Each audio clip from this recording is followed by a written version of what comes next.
I'm Adam. And I'm Pim. And this is Where There's a Williams, There's a Way. Hey Pim, is there anything that you really wanted? You mean like a professional goal? It doesn't have to be a professional, but yes. I hope to have an entire line of banana-themed Hawaiian shirt designed. Oh wow, I love Hawaiian shirts. I know, who doesn't? They're so fun. When I'm wearing a Hawaiian shirt, it's like a sign to the world saying that I'm ready to have fun. In today's book, Clarissa is a cottage that wants nothing more than to be haunted. Let's get started.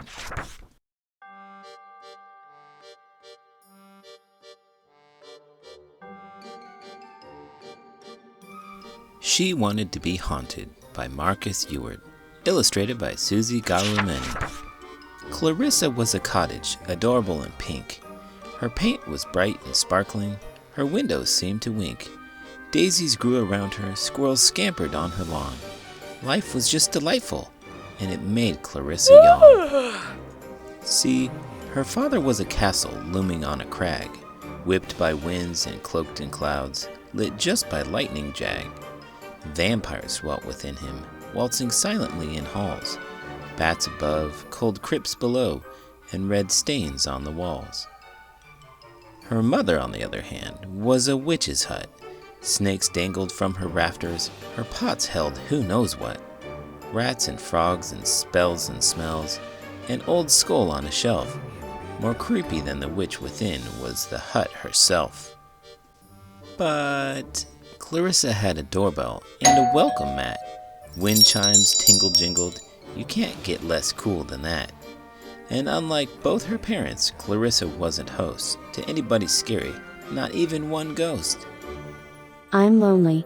I'm lonely and I'm bored.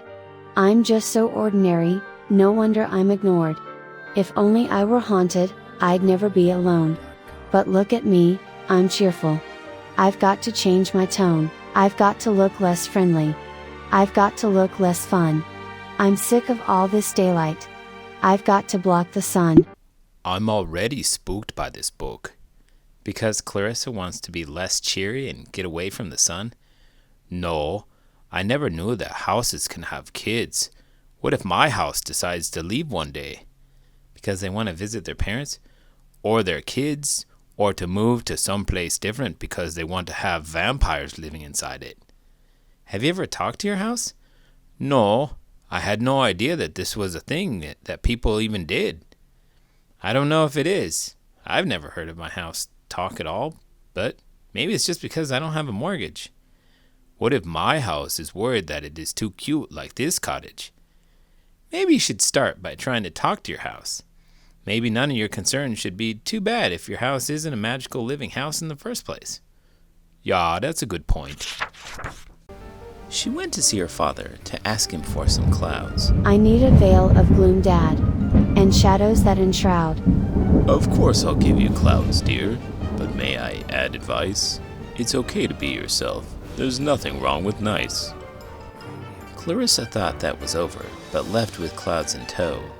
Back at home, she took each cloud and hung it up just so. Soon her skies were gray and grim, a drear, forbidding sight. Who on earth would feel at home? A ghost or monster might. But oh, poor Clarissa, she made all her plans in vain. 'Cause what clouds bring us isn't friends. What clouds bring is rain. Silver strands came streaming down for 7 days or more, and all it did was make Clarissa cuter than before.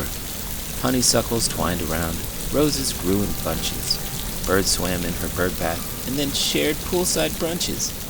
She longed to have her clouds back, but they had all dissolved. She was sadder than before, but also more resolved. She ran to see her mother to ask her mom for stench, some smelled just one whiff of which would make one's nostrils clench. Mom, I need an odor that drives living things away. How else will I be a house where ghosts would want to stay? Of course I'll help you, honey. But this is what I think. A true friend like you 'cause you're you, not because you stink. But Clarissa was determined, and so her mom pitched in. Here's a smoking bottle that I won once from a gin. Unstopper it when you get home, and out will pour a reek. Normal kinds of creatures will be gone within a week. Clarissa took the bottle, forgetting to say thanks. She raced home excitedly, a shiver in her planks. She uncorked the bottle, and soon was wreathed in fumes. Nasty, noxious vapors billowed all throughout her rooms. But nothing died nor sped away, though the grass turned brown. And who was drawn toward the stink? You would think that a house wouldn't always want to be living in a place that was cloudy and overcast. I was thinking the same thing. But then again, I wouldn't always want to be sitting out in the hot sun. Sometimes you need a break. But I think that we can all agree that sitting out in the rain would be the worst. I think that most of these things require a perspective shift. Sometimes it's nice taking a nice warm shower. Okay, I will give you that. But I never tried to be stinky and gassy. So you're trying to tell me that you've never tried to kill the inhabitants living inside you? I guess that's true. If I have someone else living inside of me, I don't know if I'd be too happy about that. All the dogs in town. They rolled around adorably, as doggies like to do. Instead of ghosts, fur filled the air, and lots of slobber too. I give up. I'll never get a ghost. I'm not remotely scary, I'm just unkempt at most. Though I've tried to change myself, I've only made things worse. Flowers, birds, and darling dogs? It's like some kind of curse. The cottage took a deep, deep breath, and then she softly sighed. Could she live a happy life without a ghost inside? Could she squash her longing for a special spectral friend? Either way, she knew her spooky plans had hit an end. Clarissa took another breath. Then she loudly said, Listen, everybody. I'm done with the undead. Since no ghost wants to stay with me, I'll try something new.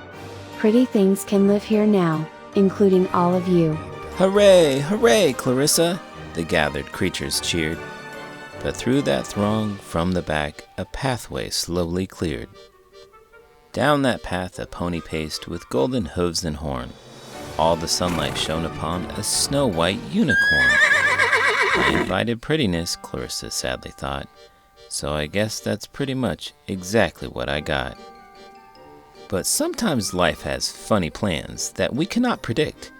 The unicorn was vicious. He bit and spat and kicked. He chewed up all the flowers and then tore up the lawn. He ran at creatures with his horn till they were all gone. Clarissa's never bored now. Her best friend is a brute, and she can be herself at last, horrible and cute. Well, that was an unexpected turn of events. Which one, the fact that this cute little cottage wished for such nefarious situations? Yeah, sure, but I wasn't talking about that one. I was talking about the unicorn. I can't say that I was expecting a unicorn to show up, let alone one that was vicious, kicked, and spat. I don't think there are many stories out there where the unicorns are the bad guys. In a way, this unicorn still isn't a bad guy because he's exactly what the cottage wanted. A disruptive force that scared everyone else away. Yeah, I guess there's that. I think they call those anti-heroes these days. Whatever you call them, I hope that you've enjoyed this video. And if you have, please give it a thumbs up and subscribe to the channel. I'm Adam. And I'm Pim. And this is Where There's a Williams, There's a Way. Did you know Windsor Castle, which is Queen Elizabeth's castle in England, is supposed to be the most haunted castle in the world?